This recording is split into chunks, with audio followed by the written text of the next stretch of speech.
Hey everyone, welcome back to my channel, Just Some Bodhi's Opinion. My name is Bodhi and I've been having the worst luck in trying to record my videos because I actually recorded my reactions for episode 2 and 3, and number 1, the video had frozen, and so it was all just audio, and I was gonna go ahead with it and intersplice with some stills.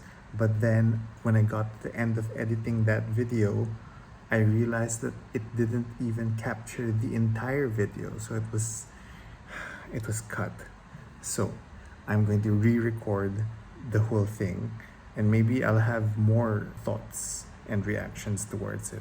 So we're gonna get into episode 2, Shadows Waiting. Like before, I'm gonna do a non-spoiler review first, a very short one, and then we're gonna dive right into the episode and see what it is I can react to.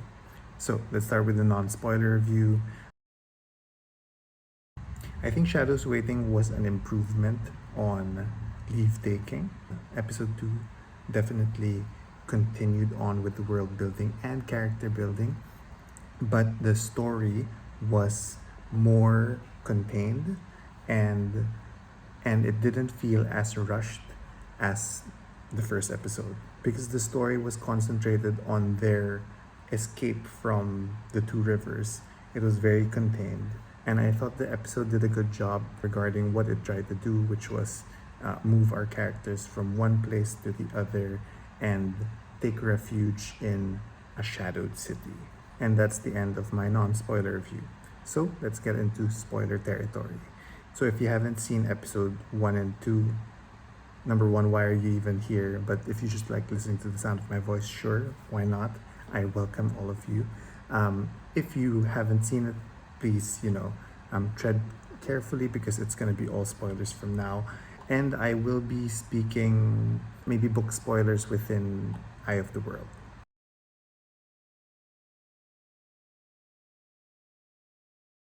Okay, so let's begin. We begin the start of the episode with previously on the Wheel of Time, which sent chills, honestly, through my body, because it's like, it's real, there's a previously on. The Dark One is waking, but there will be one who can stand against him. So we get that nice previously on, and our first scene is actually the White Cloaks, and it is fucked up, guys. It is sinister, and we're hearing Aldival on the background for the light, the soundtrack, and we see this little boy just going to Valda with that bird that you have to eat whole because you want to feel all the bones cracking, and that's where the flavor comes. It's just very on brand for the Children of the Light, and I have to say I love the interpretation of the Children of the Light here, because these are zealots, because these are just zealots who are bad business. And we get to the scene where the Yellow Sister is chained up and her hands had been chopped off.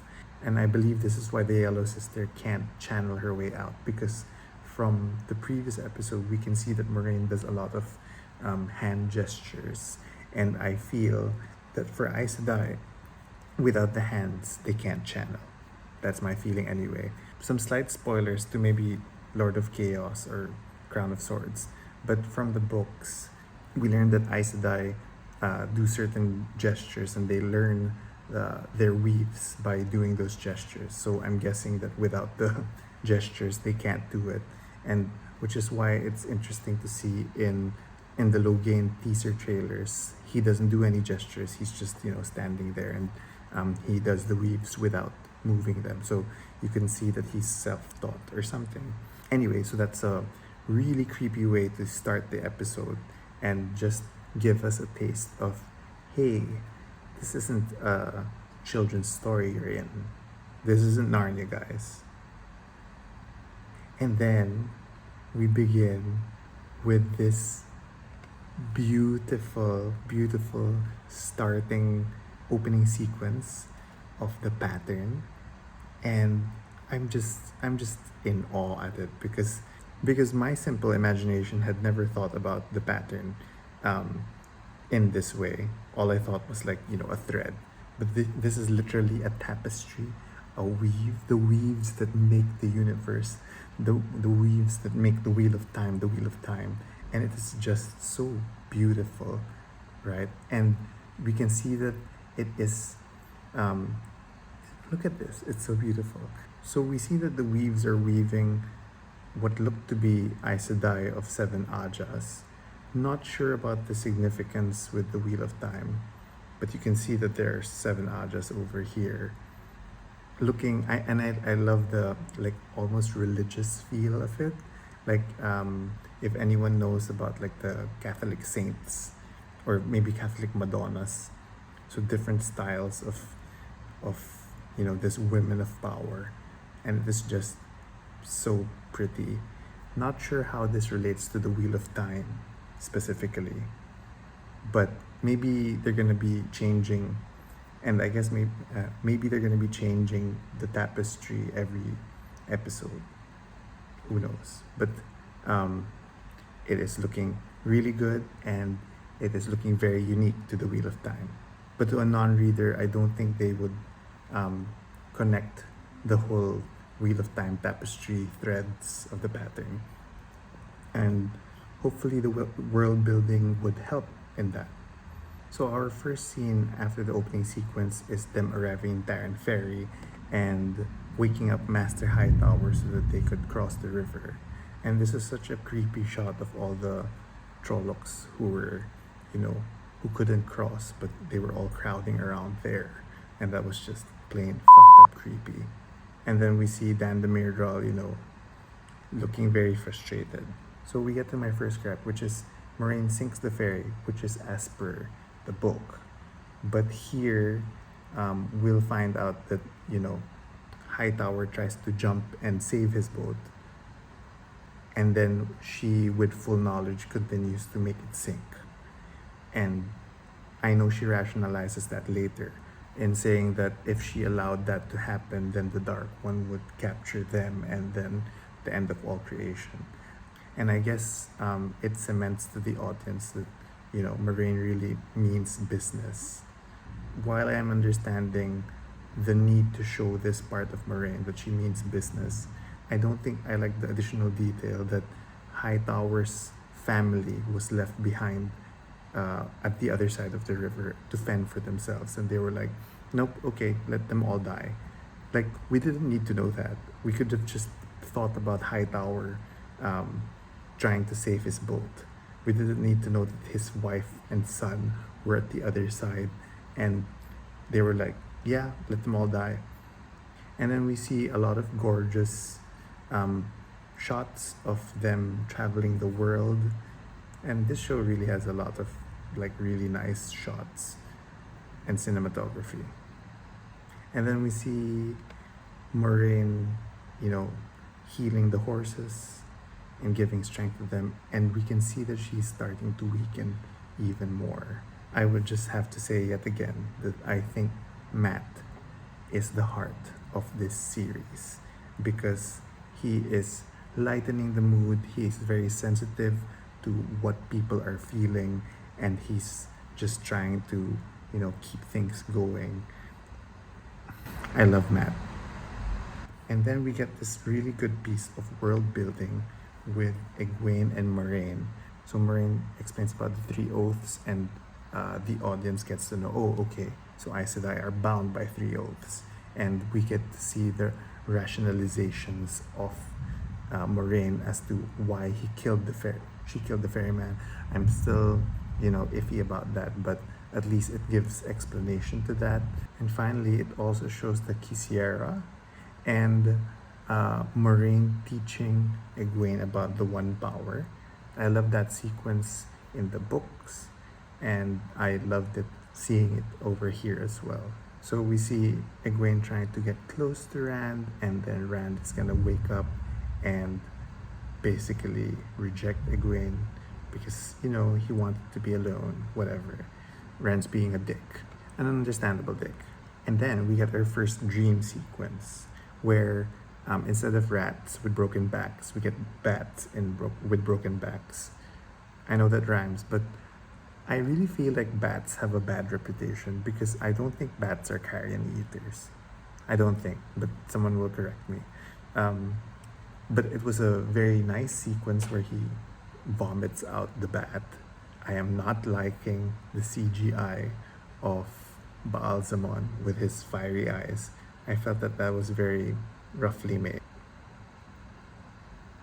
Here we go. Oop. Is there... So Moraine tells everyone, please tell me if you see dreams like this again. And then you can see that Rand is getting really pissed off. And I love seeing this part of Rand because it's showing the layers. In the books, he was a very bland POV character. But here you can see his temper, and you can see that he's being impatient, and he doesn't like being pushed by Aes Sedai. And this shout where he goes, no, no, no, and he wants an explanation. I'm so happy that they did it here versus where in the books they're just like, stringing along. I feel like this is good characterization and foreshadowing for Rand. And then we get this sequence where Egwene tells Rand off, and then it just shows that Moraine is really sacrificing herself to save these four. And I love this line from Egwene where she goes, if I were her, I'd leave you behind too. And then Rand is like, you already did. Yep, you're a dick, Rand. And then here's where Mat again shows his big heart because he lightens it up. Don't be an ass, he says. And then he tries to calm Rand down. And I love you, Mat. And then we get to something that was not in the books, but I love the sequence, which is they meet the White Cloaks as a group. And then because we don't get the ageless faces of the Aes Sedai, we see that Moraine gives Lan the Aes Sedai ring to hide. And then Valda starts this really invasive, search of Moraine for a ring. And that's just really, really creepy. That's just fucking creepy, guys. And again, I love this foreshadowing that we're gonna meet these White Cloaks again. So I'd like this next part, and I'm gonna put the volume up. You said you couldn't break the 3 oaths. I can't. You did today. I did. That White Cloak, you lied to him.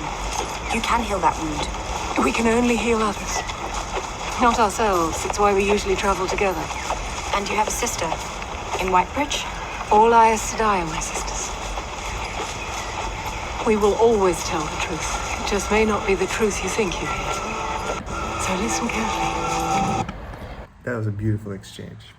And then we get to the Manetheran song, which I love because it's a Manetheran song and everyone sings to it. It's so good. I have chills. It's so beautiful. And I like that all the cast was singing it. And then we get Moraine giving the Weep for Manetheran speech, not as in the books, but I love that she's able to convey it here for the Emansfield 5, for the Emansfield 4. And what is interesting is how much the camera is focusing on both Mat and Egwene. Mat because I feel like he's got the strongest old blood connection, and it's such a beautiful scene. And I'm so happy that we do get Weep from Another, and even if it wasn't with a flaming staff, at least we're able to hear it from Moraine, and the characters are able to get a sense of connection to their old blood. And then we get this really what the fuck sequence where Perrin meets the wolves, and we get the wolves licking his wound, and that's just rabies, guys. That's an invitation to rabies. So I just found it weird, but at least there's a connection with the wolves there.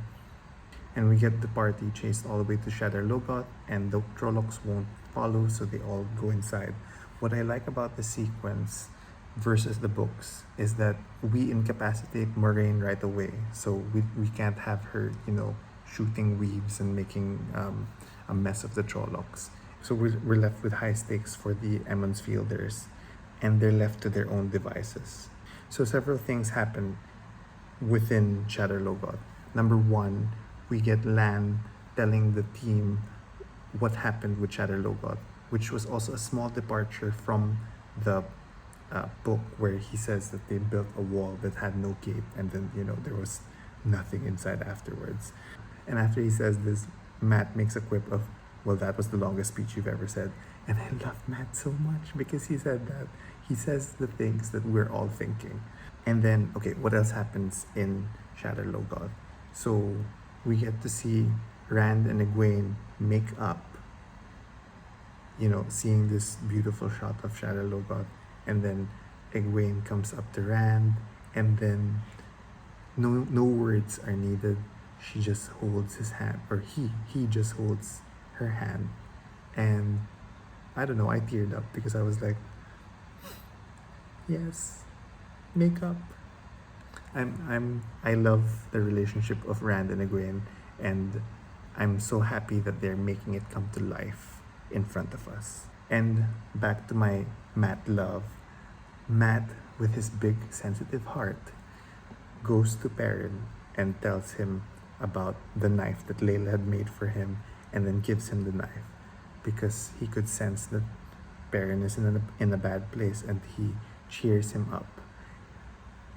Mat is the glue that holds this team together, and I love Barney Harris.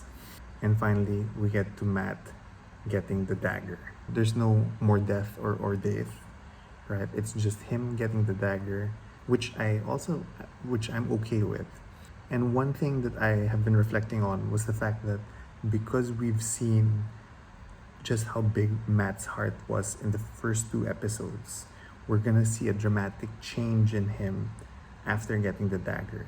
And I'm happy that they were able to show us the heart of Mat beforehand, because in the book, like the first 2 books, he was just an asshole. But here we see that he is a kind, gentle spirit who is keeping the team together. So when we start to see him, become a selfish asshole, we know that that's out of character for him. And that was a good storytelling choice. And the last thing that happens is that Mashadar comes and, starts separating the group into the 3 parties. We get Rand and Mat, Egwene and Perrin, Moraine and Lan. And so we separate the party, and they have to find their way back to each other. And then we get to the last scene.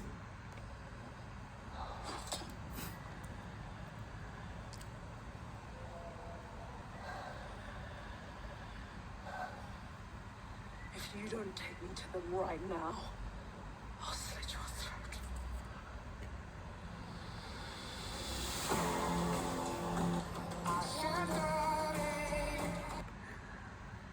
Nynaeve, you badass motherfucker. Tracking down and sneaking up on a freaking warder, and then saying those lines. And then you all probably caught this, but the music, the soundtrack that plays right after this for the closing credit scene was Mashiara, Lost Love. That was such a good, that it just makes me so excited for the next episode, because Lan and Nynaeve, you power couple, oh, I'm getting chills. Okay, so to recap, so I really like the world building, especially with Egwene and Moraine's conversation about the 3 oaths, the 1 power. I really liked the Manetheran speech because it grounded all our characters to their history and their world. I loved the character development. I loved seeing Rand's temper. I loved seeing, yet again, Mat trying to hold the group together with different interactions. An interaction with Perrin, an interaction with Rand, making sure, calming them down, attending to their emotions. That's so good.